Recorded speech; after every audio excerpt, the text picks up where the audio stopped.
चला बाकी चला वरती सगळे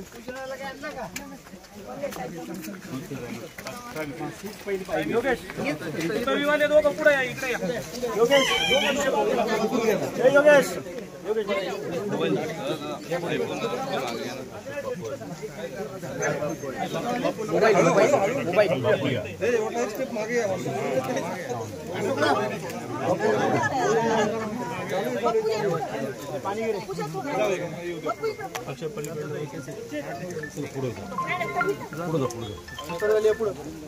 हॅलो आले आहे रे हा हॅलो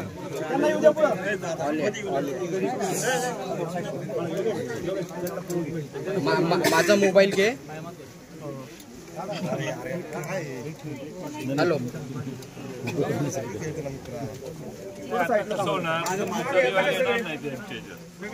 आम्ही थोडे मागे जातो मोबाईल मागे मित्र मागे गिंबल गिंबल अरे गिंबल थोडी सगळे थोडं मागे खाली बसून पायावर बसून बसा बेस्ट एकच नंबर मागे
शिवस्वराज्य यात्रेला सुरुवात करताय शिवनेरीच्या किल्ल्याच्या पहिल्या पायरीतून पूजन केल्यातून सुरुवात होते। काय संकल्प असणार आहे? विधानसभा निवडणूक तोंडावरती आहे। महाराष्ट्राचं आराध्य दैवत छत्रपती शिवाजी महाराज यांच्या जन्मस्थानाच्या या किल्ल्याच्या पहिल्या पायरीचं दर्शन घेऊन महाराष्ट्रात रयतेचं राज्य आणण्यासाठी निर्धारपूर्वक आम्ही शिवस्वराज्य यात्रेची आज सुरुवात करतोय। महाराष्ट्रात जे महाराष्ट्रातल्या सरकारने प्रचंड गोंधळ आणि प्रचंड भ्रष्टाचार महाराष्ट्रात जो माजवलेला आहे त्याचं खरं बेगडू स्वरूप महाराष्ट्राच्या समोर मांडण्यासाठी आणि रयतेचं राज्य ज्या आदर्शपणाने चालवायचं आहे स्वप्न महाराष्ट्रासमोर योग्य पद्धतीनं मांडण्याचं काम शिवस्वराज्य यात्रा महाराष्ट्रभर करेल। महाराष्ट्राचं जागरण करेल। महाराष्ट्र संपूर्ण महाविकास आघाडीच्या मागे आहे।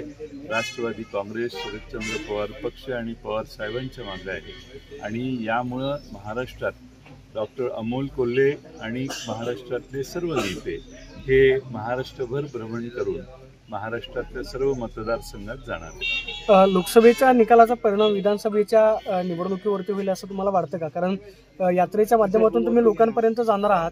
2019ला सुद्धा राष्ट्रवादी काँग्रेसनं अशाच पद्धतीची एक यात्रा काढलेली होती, त्याचा परिणाम विधानसभेवरती पाहायला मिळाला। काय नक्की संकल्प असणार आहे की जेणेकरून विधानसभा महाविकास आघाडीच्या हातामध्ये येईल, राज्य हातामध्ये? महाराष्ट्रातल्या जनतेने लोकसभेला कौल दिलेला आहे की हे महाराष्ट्रातलं आणि दिल्लीतलं सरकार आम्हाला नको आहे। 48 पैकी 31 खासदारांनी भारतीय जनता पक्षाचा पराभव करण्यासाठी फार प्रचंड पाठिंबा आम्हाला दिला आणि महाराष्ट्रातलं हे सरकार जाणं हे महाराष्ट्राच्या हिताचं आहे ही महाराष्ट्रातल्या जनतेची खात्री आहे आणि म्हणून लोकसभेच्या निवडणुकीच्या नंतर अधिकचा उत्साह आम्हाला जनतेमध्ये कार्यकर्त्यांच्यात दिसतोय आणि आमची यात्रा साधी आहे, काही इव्हेंट नाही आहे, फार मोठी आमच्याकडे अर्थव्यवस्था नाही आहे, पण साधेपणाने महाराष्ट्रातल्या जनतेला सामान्य माणसाला मनाला जाऊन भिडण्याचं काम हे डॉक्टर अमोल कोल्हेंच्या नेतृत्वाखाली महाराष्ट्रभर आम्ही करू. दुसरीकडे तुमचेच आधीचे सहकारी मात्र आता 2 वेगवेगळे पक्ष झालेले पाहायला मिळतात. त्यांची सुद्धा जनसन्मान यात्रा पाहायला मिळते. बस आहे, बसला सुद्धा गुलाबी कलर पाहायला मिळतोय, सगळीकडे गुलाबी रंग केलेला आहे. त्याचा काही परिणाम पाहायला मिळेल का? आम्ही जनतेचे रंग घेऊन चाललेलो आहोत. जनतेच्या मनातला, जनतेच्या विश्वासाचा जो रंग आहे त्याच्यात वैविध्य आहे, त्याच्यात मोनोटोनसपणा नाही आहे आणि जनतेची दुःख, जनतेचा आनंद, जनतेत समरूप होणारी आमची यात्रा आहे.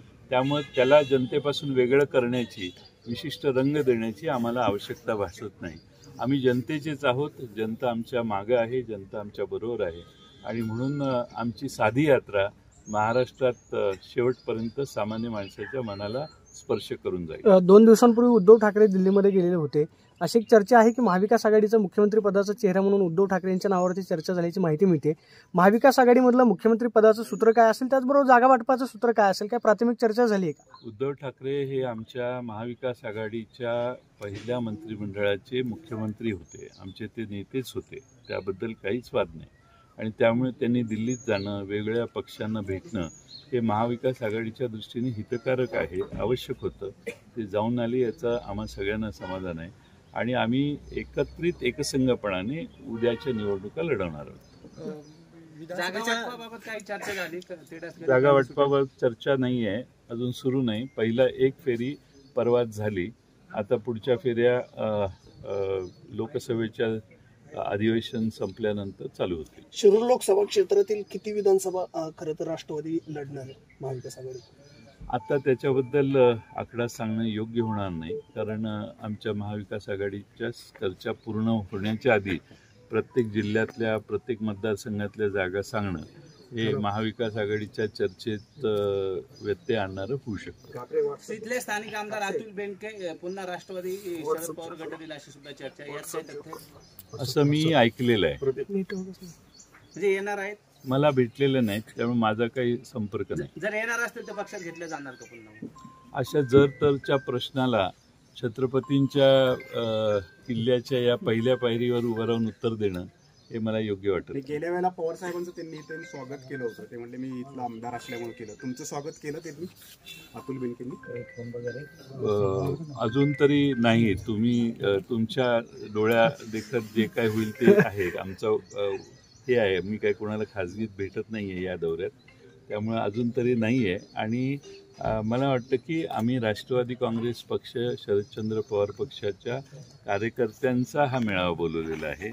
आमचे मित्रपक्षही काही प्रमाणात त्यात सहभागी झाले तर त्यांचं स्वागत आहे, पण जे आमच्या बरोबर नाही आहेत ते येतील अशी अपेक्षाही आमची नाही. शिवस्वराज्य यात्रेची पूर्व एकची यात्रा आणि आत्ताची यात्रा काय फरक वाटतो, बदल काय वाटतात? शिवस्वराज्य यात्रेची दुसरं पर्व जे आहे त्याच्यामध्ये महाराष्ट्रातल्या जनतेचा पाठिंबा लोकसभेत जो व्यक्त झाला आहे त्याचा आत्मविश्वास आहे. महाराष्ट्रातली सत्ता आमची येणार आहे याबाबत सर्वच महाराष्ट्राला जो विश्वास निर्माण झाला आहे तो विश्वास आज आमच्याबरोबर आहे.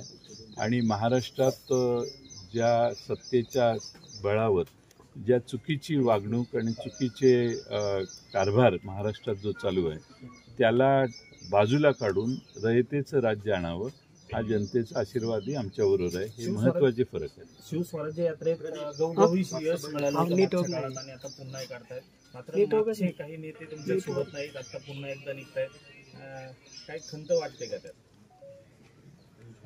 मला एक खंत आहे, अमोल मिटकरी हे आमच्याबरोबर असायचे, ते आज नाही आहे, त्याची मला खंत आहे.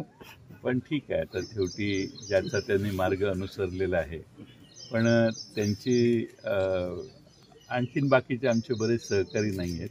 खंत जरी वाटली तरी कर्तव्याला कधी चुकायचं नसतं. ते कर्तव्य करून महाराष्ट्र पुन्हा महाराष्ट्र देशातलं एक अग्रेसर राज्य होईल, 1 नंबरचं राज्य होईल.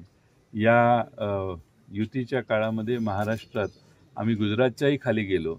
या सगळ्या खंत आमच्या मनात आहेत आणि त्या सगळ्यांची दुरुस्ती करण्याचं काम आम्ही भविष्य काळात करू. या यात्रेचं नेतृत्व अमोल कोल्हे करत आहेत. पुढच्या काळात हा महाराष्ट्राचा एक नवीन वेगळा चेहरा राहणार आहे अशी एक चर्चा आहे. काय जनित राहील? हा नवीन आणि वेगळा नाही आहे, हा आमचा चेहरा आहे आणि हा वेगळा नाही आहे, सगळ्यांचाच चेहरा आहे. दिल्लीच्या राजकारणातून ते महाराष्ट्राच्या राजकारणात प्रमुख पदांवरती दिसतील का? आता दिल्लीला ते इतकी उत्तम कामगिरी बजावत आहेत की त्यांचं प्रत्येक भाषण महाराष्ट्रातला संसदेतली भाषणं ऐकणारा प्रत्येक जागरूक नागरिक हा त्यांचं भाषण ऐकतो आणि त्यामुळं राजकारणात कधी काही होऊ शकतं. या प्रवासात राजकारणाला काही प्रवासाला काही फ्रेमवर्क नसते. देवेंद्र फडणवीस बोलताना एका सभेमध्ये असं म्हणाले की उत्साही कार्यकर्त्यांनी नाराज होऊ नका, 2 महिने द्या, 2 महिन्यामध्ये तुम्हाला सत्ता आणून देतो. आता ते सत्तेमध्ये आहेत, उपमुख्यमंत्री पदावरती आहेत, सत्ता असूनही सत्ता नसल्यासारखे त्यांना वाटतंय, असं तुम्हाला वाटतं? असाच त्याचा अर्थ आहे की सत्ता आणून देतो. देवेंद्र फडणवीस सत्ता महाराष्ट्रात भारतीय जनता पक्षाला आणून देतो. हा जो आणून देण्याचा दर्प आहे तो दर्पच महाराष्ट्र दूर करेल असं मला वाटतं. महाविकास आघाडीमध्ये प्रमुख चेहरा कोण देणार आहात का? काल पृथ्वीराज बाबा चव्हाण बोलताना असं म्हणाले की विरोधी पक्षाची आतापर्यंतची परंपरा राहिलेली आहे की मुख्यमंत्री पदाचा चेहरा कोणी घोषित करत नाही, ज्याच्या जास्त जागा येतात त्या पक्षाचा मुख्यमंत्री होतो. माझा प्रश्न आहे, आम्हाला सारखे प्रश्न विचारण्यापेक्षा युतीचा चेहरा कोण याचं उत्तर त्यांच्याकडून जरा घ्या, मग आमच्याकडे या.